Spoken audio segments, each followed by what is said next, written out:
मुख्यमंत्र्यांनी सांगितलं। पायाभूत सुविधांच्या विकासामुळे राज्यात गुंतवणुकीच्या अमर्याद संधी आहेत, त्यामुळे गुंतवणूकदारांनी महाराष्ट्रात अधिकाधिक गुंतवणूक करावी असं आवाहन मुख्यमंत्री देवेंद्र फडणवीस यांनी केलं। ते काल मुंबईत 2020 गुंतवणूक संघटनेच्या शिष्टमंडळाबरोबर झालेल्या बैठकीत बोलत होते। धोरणात्मक सुधारणा आणि पायाभूत सुविधांचा विकास यामुळे महाराष्ट्र हे देशाच्या विकासाचं केंद्र बनलं आहे असंही मुख्यमंत्री म्हणाले।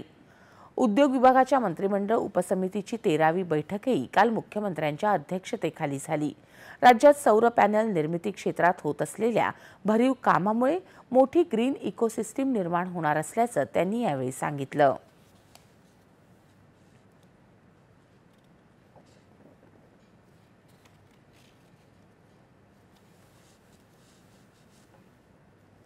पशुसंवर्धन आणि दुग्धविकास मंत्री पंकजा मुंडे यांनी काल नवी दिल्लीत